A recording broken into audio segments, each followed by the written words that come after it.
What's up? Good evening, everybody. Welcome to another edition of the Sports Office. It is great to have you here. David Comer is in the house from our web department. Great to have you here, man. Thank you, Dan. David is a sports fan. We often can talk to him about things that are happening in the world of sports. We've got a lot going on. Obviously, the big game coming up on Thursday night. Let me put it this way. We are thrilled that the Lions and Cowboys will be right here on Fox 2. So our pregame show starts at 7 o'clock. Game starts at 8 o'clock. And then we'll have a post-game show right after the game, so we're looking forward to that. You, my friend, helped us out by lining us up with a great guest tonight. So I'm going to let you do the introduction. This is your guest. Please do. Thank you, Dan. Who we have tonight is a Michigan native and a good friend of mine, and the Athletics Cowboy insider, Jon Machota, hailing from Warren, Michigan. And also, I got to say, he's been on the beat forever, I think 14 years. And he's here to give us the viewpoint from the other side of the line. Yeah. John, great to have you here. Thanks for the time, man. Absolutely, guys. Thanks for having me on. So just kind of tell me, are the Cowboys, I think we all, and you and I were talking about it a moment ago, watched that documentary. Many of us did, I should say. Cowboys were rock stars when those guys were there, when Emmett and Troy and Michael Irvin were there. Is it just as big now in Dallas with the Cowboys? Did people follow every move of this team the same way? I would say so, yeah. It's just tough because it hasn't reached that pinnacle of, multiple playoff wins and going to a Super Bowl. So I guess I can't say fully there. I think for me that the experience is bigger, and you really experience it on the road. Because that's where you really just see how the fans are and on social media and things like that, where I don't know if you would have seen that back in the 90s. Obviously, there wasn't social media at the time. But because Jerry Jones is still steering the ship, and he's a master at keeping them in the news and being very open about, even when things slow down, I'll stir it up.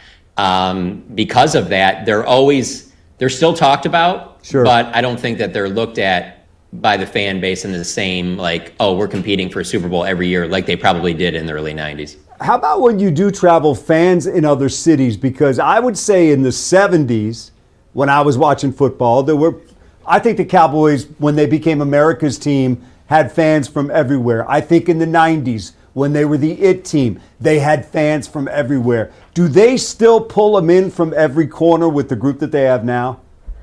Yeah, no question, especially for the fact of them not winning a Super Bowl or being even to an NFC Championship game in 30 years. It amazes me. I mean, the last road game we were just on in Las Vegas, it had to be over 50% Cowboys fans in that stadium.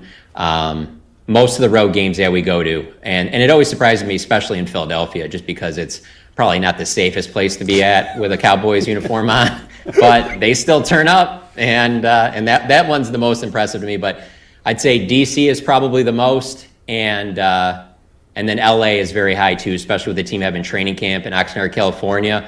I've always said that if use this year as an example, if they were to get hot, somehow get in the playoffs and have to play the Rams in SoFi, that would be a Cowboys home game. Wow. That's really interesting. Hey, Jerry Jones, is there another owner in the league? And I guess he's also the GM, right? Technically, is there another owner in the league who does a press conference after every game? No. And it's got to be an incredible thing, isn't it? It is. I'll say it. You kind of feel a little bit bad sometimes for the head coach because he's talking at the same time. And frankly, there's no head coach that's going to say the type of things that Jerry's going to say. And then the other part of it is he might only talk for 10 minutes, but you just have to keep walking with him because you never know what he'll say. I mean, he did it earlier this season. Myself and a couple other reporters were walking with him, and he just offered up, oh, yeah, and by the way, we're signing JW and Clowney. And you're just like, okay, well, and now they weren't technically signing him that day, but they were signing him 2 days later. And so he tells us that. And then so I go into Brian Schottenheimer's press conference at the very end and ask him about it. He's like, well, it's kind of the coaches are in a position where well, whatever Jerry says, I can't go against that. So he gives you enough that it's tough to be like, well, I'm not going to go to that. Fans get annoyed sometimes when you include his quotes in stories because they're sick of hearing from him. But it's also, he offers up so much. It can be injury updates. It can be moves. It can be the way he feels about a player that you're just not going to get from any other person in the organization. And so because of that, it's part of your job. Like I can't even imagine talking to my bosses and saying, well, no, the fans are sick of hearing from Jerry, so I just went in the locker room. I didn't talk to him after the game. Like I would never do that. Yeah, you just touched on something there, the fans. I think the documentary about the Cowboys, it left you to ponder a couple of things. One, is he likable?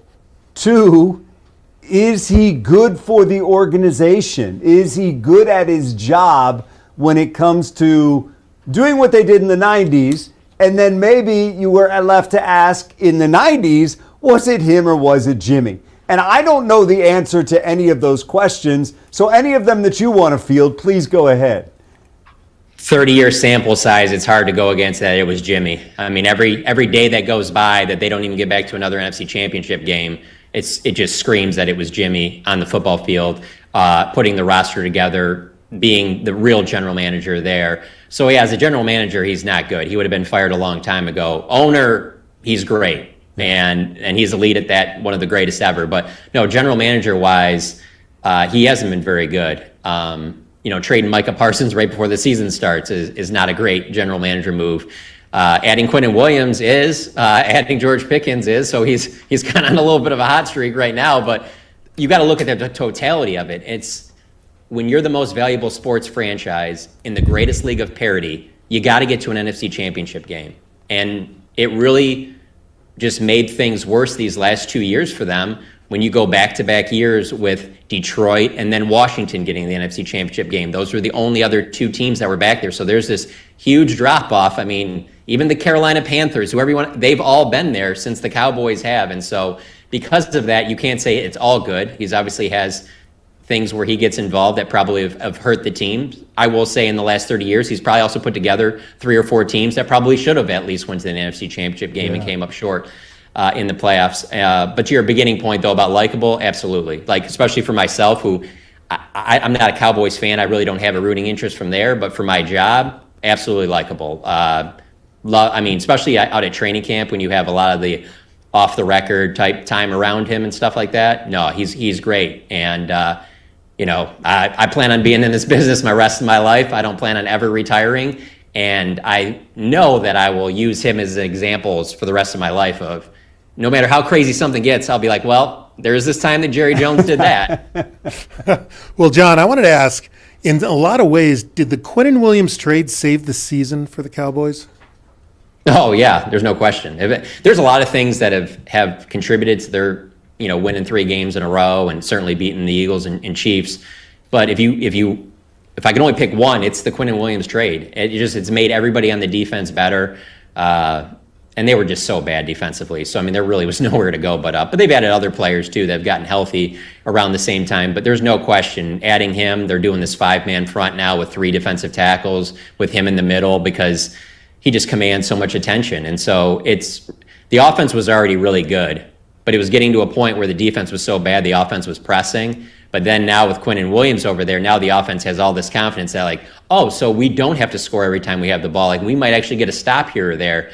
And yeah, so they tried to make the move before the season started. Jerry wanted to trade Micah to the Jets for Quinnen Williams, and he said there was a first-round pick involved as well. The Jets didn't want to do it because they didn't have the cap space to be able to then give the big contract that Green Bay did to Micah Parsons, and so that's why it ultimately fell through. But the Cowboys' defensive line coach is Aaron Whitecotton, who had been the defensive line coach in New York during really Quinnen's best years. And so they had somebody in the building that was always like, hey, if you can get him here and get him out of that situation, I'm telling you, this is the best guy in the locker room and everything like that. And he's been proven right through a month so far. Yeah, I think the maybe one that's a little bit under the radar for some is the Javonte Williams signing too. I mean, this guy's having a career year. He's given them a running game. Dude runs hard downhill. I know the Lions have talked a lot about him. That's going to be a big challenge for them. They're already going to be challenged on the outside, but he's going to challenge them on the inside as well. And if you look at the Lions' last 5 games, they have not done a great job stopping the run. And that is probably the biggest surprise, just because they didn't do much in the offseason to upgrade or even do anything really at running back. He was the biggest move. Then they drafted Jaden Blue. on the third day of the draft, and he hasn't really even gotten into being active very often. And for an organization that has really spent heavily on running back over the years, this is one year where they really I didn't think do nearly enough, and Javonte has completely saved them. Far exceeded their expectations, and good for him because he's lining himself for a big payday. But I just kind of wonder going forward, is it almost too good to where now Jerry thinks, well, we'll do that next offseason. We'll just find somebody else that's, a few $1 million running back, and we'll draft somebody else in the late rounds, and we won't really put a lot of stock in running back. We can just find another Javonte, and that seems like a dangerous game to play. Yeah. Well, staying on the offensive side, what do you think of George Pickens? This has been kind of a renaissance. And, now it's almost like CD Lamb has been kind of, relegated to like a number 2 at times. Yeah, it blows my mind. Like, I never thought that would happen. When they made that trade, I was like, he's their 2. Nope, he's not going to be the 1 over CD Lamb. CD Lamb's been in this offense. He's a Pro Bowler every year, and he's got a great rapport with Dak Prescott. Nobody is going to be taking the number 1 role, but you're right. I mean, George Pickens has exceeded expectations. And that shouldn't be, I guess, a total shock because the talent is there. And being in that contract year, you're going to get a guy absolutely on his best behavior and trying to do all the right things as much as possible, but then also having CD on the other side. You just can't do the things against him that you could do when he was in Pittsburgh, just because, all right, you double him, then you're leaving CD at one-on-one. You double CD, then you're going to leave George one-on-one. But he's put himself in a position where I don't see a way that Jerry will let him go. It'll get ugly. They'll probably franchise tag him. It'll get ugly in training camp and all that. He's got the same agent as Micah Parsons. So, it's going to be a whole saga in itself, but when the dust settles, I just don't see a way that Jerry will let a wide receiver that's playing on that level go. That's the one thing with Jerry. He is in love with wide receivers. Obviously, Detroit fans know it from the Roy Williams trade. If he can get a big-time receiver, he'll do anything to do it, and he's got one right now. So with all this happening, have Cowboy fans gotten over the Parsons thing, or is that going to leave a mark for a long time? It's to be continued, and I think it's very similar down here in Dallas with Luka Doncic. I was going to say, what left a bigger? Doncic had to be more shocking because we kind of saw, even if we didn't believe it was actually going to happen, kind of saw the Parsons thing coming. Right, and it's a numbers game of just what one star player can do on a basketball court compared to one of 22 players that are going to be starters on an NFL game. It's one of those things where it's definitely Luka, no question about it, but it makes it worse that you trade him to the Lakers. And so now he's on your TV all the time. You guys see him in every highlight clip, whether you want to or not. But then on the other side, it's like, on the other side, you trade Micah Parsons to what has been the biggest thorn in the side for the Dallas Cowboys, and that's the Green Bay Packers. They are the team that all the good teams that the Cowboys have had over the last 11 years, the Packers have stood in their way. So it's like, Jerry, you can trade Micah Parsons. I'm not saying you can never do that. But you cannot trade him to the Green Bay Packers. And so if the Packers are winning Super Bowls, man. We in Detroit agree. Anywhere but Green Bay. And we'll throw in Minnesota and Chicago as well. Don't trade them there either. Hey, final thing, just as you kind of run this game in your mind, what are some of the things that you're looking for that might indicate how it's going to go? Oh, honestly, tell me how Jahmyr Gibbs does, and I can tell you how this game goes. If he can get the big plays that he's been able to get in some of these games, don't get me wrong, the Cowboys' run defense has drastically improved with Quinnen Williams. Opponents were averaging 140 rushing yards per game before Quinnen. They're averaging about 70 right now, but you can run. It just teams have gone away from it because of that 5-man front. If they can hit some home runs with Gibbs, I think then the Lions win. If they keep Gibbs in check, then I think the Cowboys are in a great spot. The one thing, though, for the Cowboys that I really need to see in this game is the communication side on offense. They don't play in many venues where it's so loud that they have trouble communicating, and they had that in Denver, and the offense struggled. And so I'm wondering, obviously Ford Field's going to be rocking a Thursday night game like that. That could cause some problems for the Cowboys offense for sure. And then the last one I'll say is no team draws more defensive pass interference penalties than the Cowboys. Just Pickens and CD alone have 15, and that's more than any other team in the NFL. And so some refs might not call some of those that they've been getting recently. So if you tell me the officials are going to allow the Lions DBs to be physical, that could be a huge part of this game too, where you could get Pickens and CD frustrated. Interesting. Good stuff, John. We appreciate it, man. Safe travels coming to Detroit. We'll look forward to seeing you on Thursday night. Absolutely, guys. Thanks for having me on. Thank you. Jon Machota covers the Cowboys for The Athletic. We're going to get out of here. Thank you very much. We'll take a break. We'll come right back. We're going to let David Comer choose what we're going to talk about next. We got a lot to cover. Spartans have a new head coach. Lions taking on the Cowboys Thursday night. Pistons playing well. Wings trying to find a win. All that coming up on the Sports Office Z. You taking us to break, or what are we doing here? Fire up the band.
All right.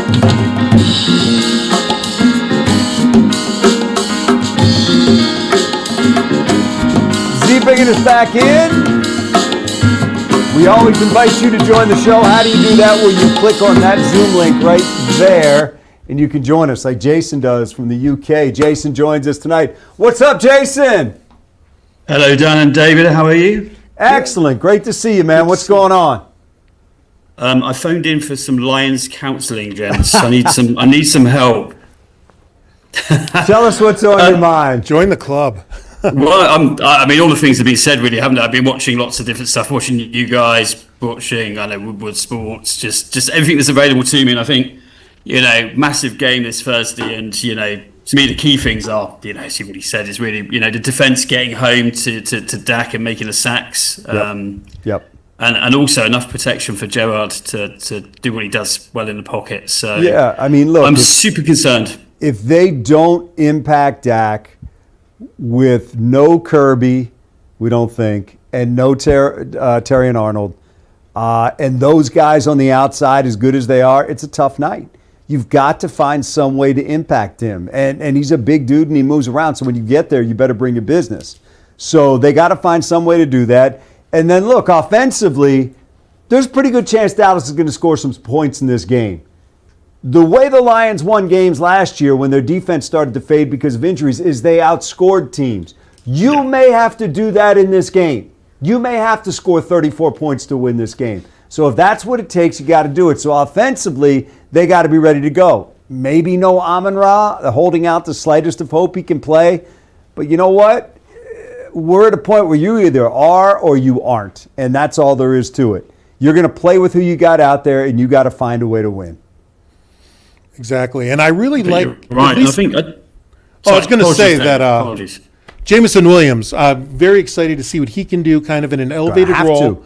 And it is next man up. And him getting the chance to kind of, he's been kind of surging over the last few weeks. And especially if Amon-Ra's not out there, that's a whole host of targets. Someone's going to have to take up. Tesla's got to play. You're not getting much out of the tight end position right now. So, I mean, these guys all have – Tom Kennedy's going to have to make some plays. You're going to need Gibbs in the passing game. It's really just anybody that's out there has got to make plays. It's an unfortunate situation. Losing Amon-Ra if he doesn't play, losing Khalif. It's just Sam Laporta, massive. Brock Wright, big. I mean, but this is where you are. Nobody's going to feel sorry for you. You got to go out there and play. And it's, like I said, you either are or you aren't. And if they wake up Friday morning having lost that game, they are in real dire straits. Dire straits. So, Jace, we appreciate you, man. Always appreciate you hanging out with us. Thanks, man. A great show as always, guys. Thank you very much. Appreciate you from the UK joining us right there. You don't have to be from the UK to join us. You can join us from someplace that's much closer than that if you would like to. 21 Soundbite. Let me hear it. Pat Fitzgerald today. This will always be about the players, and how we can focus and develop them is what it's all about. As far as my motivation, you don't have to ask me about that. I've been dreaming about this day for a long time, and I don't want to do this. I don't want to cry. I'm just so grateful and I'm so thankful. Our family is, and there'll be no more motivated coach to get this program where it needs to be than I will be compared to anywhere else in the country. I promise you that. David Comer with us tonight. That's a dude who's obviously motivated, went through a lot at Northwestern, claims he was vindicated by the out-of-court settlement. So whatever happened, he's here now. He coached in a time where there was not NIL and you weren't paying players to do everything from eat lunch to show up for practice. So he's got to adapt to that and then find a way to get those guys to Michigan State. I'm kind of fascinated by this hire because he was successful at a place where the bar for success was not very high. It is much higher here. We need to see how he handles that. Well, I think one thing, Dan, that's really going to help is the standards are not as rigorous in terms of academics, program-wise. Plus, he'll have a lot more support, I think. Agreed. Where at MSU. And I got to say, the moment that was, I think, chicken soup for the Spartan soul was just hearing him talk about being a Big Ten kid, growing up in the Big Ten, growing up in the Midwest, all the same reservations so many of us had about Jonathan Smith, about which coming were borne out. Right, exactly. And you've got someone who's recruited this area, who's waxing poetic about a neck roll and playing at Spartan Stadium and beating Michigan. And I honestly feel like for a lot of nervous or beaten down Spartan fans, they have to feel like the comfort of a warm bath right now because he basically said everything you needed to hear. Yeah, I agree. And Jonathan Smith, you never really felt like he got the Michigan thing. And you know for a fact Pat Fitzgerald did because he's been in this conference, he's been to Michigan, he's been to Michigan State, and he understands what those two mean to each other. He understands the rivalry, so I think that is a key thing. We'll take a break. We'll come right back. Z's going to play us out. We got one more segment coming up tonight on the Sports Office. Had a good time. We got a lot going on here, man.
know, it's kind of interesting. You see, he plays us back in.